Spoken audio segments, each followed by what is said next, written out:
UPSC की ओर से आयोजित विविध परीक्षाओं में समय के साथ कई बड़े बदलाव किए गए हैं। इन बदलावों को समझना विद्यार्थियों के लिए बेहद अहम है।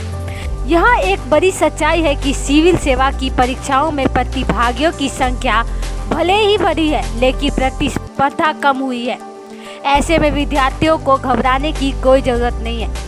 दृढ़ इच्छा शक्ति और लगन हो तो आप भी यूपीएससी की सफलता प्राप्त कर सकते हैं। यह बातें हम नहीं, ये बातें वरिष्ठ आईएएस अधिकारी की गिरिवत दया सिंह ने जीबीआरडीएफ की ओर से संचालित अभियान के सम्मान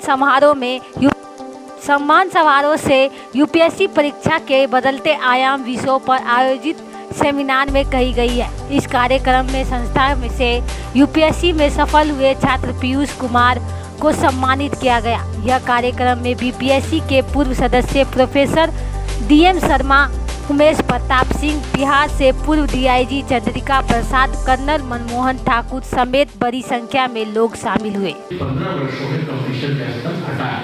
इस चीज को बहुत स्पष्ट रूप से समझना पड़ेगा। पिछले 15 वर्षों में कंपटीशन का लेवल घटा है, भले ही संख्यात्मक आधार पे, क्वांटिटी के आधार पर बढ़ा हो। वर्ष 2008 में 4.5 लाख 5 लाख बच्चे एग्जाम देते थे, अब ये संख्या 8 to 9 लाख हो गई है। लेकिन जिस प्रकार के प्रश्नों का स्तर है वो घटा है। पहले 2 विषय होते थे, अब 1 विषय हो गया। चीजें काफी आसान हो गई है, लेकिन जो डिस्टॉर्शन है वो बढ़ा है। डिस्टॉर्शन जो है वो बढ़ा है। ये मैं इसको पॉजिटिव और नेगेटिव आप दो ढंग से ले सकते हैं। चाहे सोशल मीडिया हो, सोशल मीडिया के विभिन्न एस्पेक्ट पर की चर्चा करना आपके सामने ठीक नहीं है, आप सब जानते हैं। उसके कारण डिस्टॉर्शन का लेवल बढ़ा है। और मेरा जो मानना है कि कंपटीशन बढ़ा नहीं है, घटा है। अगर आप जिस प्रकार से रामचंद्र जी को 14 वर्ष का वनवास हुआ था, आप अगर 2 से 3 वर्ष कंसंट्रेट होकर पढ़ाई करेंगे तो मुझे नहीं लगता है कि दुनिया की कोई ताकत आपको रोक सकती है। कड़े माता पिता मिल जाए तब भी आपका सिलेक्शन संभव है, और या तो वह स्वयं डिसिप्लिन हो जाए। ये 2 चीजों में से आपके पास एक विकल्प होना चाहिए। अगर आप लकी होंगे तो आपके पेरेंट्स बहुत स्ट्रिक्ट होंगे। आज के समय में स्ट्रिक्ट पेरेंट्स को मिलना मुश्किल है, और पेरेंट्स की बात को मानना भी मुश्किल है। रिवोल्ट भी कभी हो जाता है, लेकिन कई ऐसे पेरेंट्स होते हैं जो बहुत स्ट्रिक्ट होते हैं। और दूसरा एक विकल्प है कि आप स्वयं सेल्फ डिसिप्लिन हो जाए। बात बहुत छोटी सी है, लेकिन इस बात को समझने के लिए आपको एक डायरी रखनी पड़ेगी। बहुत सारे लोग पैसे का हिसाब रखने के लिए डायरी रखते हैं, आपको समय का हिसाब रखने के लिए डायरी रखनी पड़ेगी। और जब आप सोएंगे तो 2 काम जरूर करें। एक तो आप ये सोचें कि हमने समय क्या बर्बाद किया है। इस कार्यक्रम में संस्थान से यूपीएससी में सफल हुए छात्र पीयूष कुमार, जिनकी 433वीं रैंक आई है, उन्हें सम्मानित किया गया। मुझे लगा था यूपीएससी आसान है, मेरा इंटरव्यू कॉल थोड़ा सा ही पढ़ के 6 महीने पढ़ के ही हो गया था। तो यहाँ थोड़ा लक का रोल होता है। मैंने मेहनत तो की थी, पर ऑप्शन में मेरे मार्क्स डिक्रीज हो गए। मेरा option political science and international relation था, तो उसमें ड्रास्टिकली लो मार्क्स मिल गया मुझे। सेकंड पेपर में 78 मार्क्स थे, तो मेरा इंटरव्यू कॉल नहीं आया।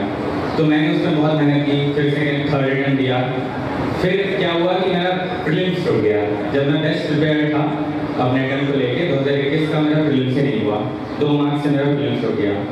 तो यहाँ पे मैं आपको बताना चाहूँगा कि यहाँ पे मैं ऐसा नहीं था कि प्रीलिम्स के लिए प्रिपेयर नहीं था, बट मेरा जो कॉन्फिडेंस था वो 2 अटेम्प्ट के बाद थोड़ा लूज होने लगा था कि ये एग्ज़ाम शायद लक बेस्ड है या फिर मेहनत रिकॉर्ड नहीं करती, मेरे को 78 मार्क्स कैसे मिल गए। तो मैं थोड़ा नेगेटिव एटीट्यूड का लड़का हो गया था उस समय तक। तो आप भरोसा रखिए, थोड़ी लंबी जर्नी हो सकती है, लेकिन अगर आप भरोसा रखेंगे, मेहनत करते हैं। आप अवगत होंगे कि समय हमेशा अपने साथ एक नयापन जोड़कर अगले पल में प्रवेश करता है। मुझे याद है कि बिहार में मुंगेर एक जिला था जहां एक एसपी एक डीएम पूरे को कंट्रोल करते थे।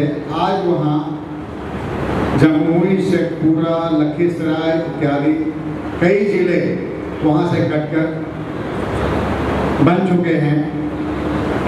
यह स्वाभाविक तौर पर एम्प्लॉयमेंट की संख्या बढ़ाने के लिए नहीं, बल्कि समय की पुकार है कि चैलेंजेस इतना शुरू कर रहा है कि उनसे मीट करने के लिए इस तरह के बदलाव की आवश्यकता पढ़ती रही है, पढ़ रहा है, आगे भी पढ़ता रहेगा। तैयारी कैसे करें, इसलिए मेरा सबसे बड़ा अनुभव है और आपको सवाल है कि अपने पर विश्वास रखें, अपने को समझें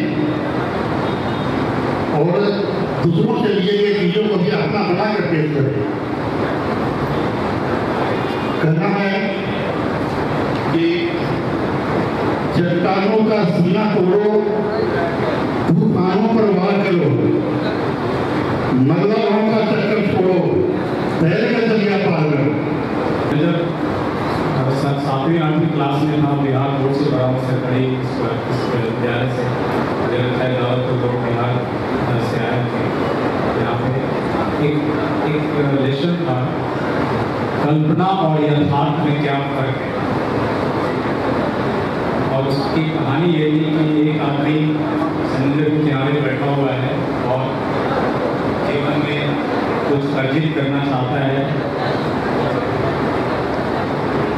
कुछ पाना चाहता है और वो उसकी कल्पना कर रहा है और एक एक पत्थर समुद्र में डालता जा रहा है।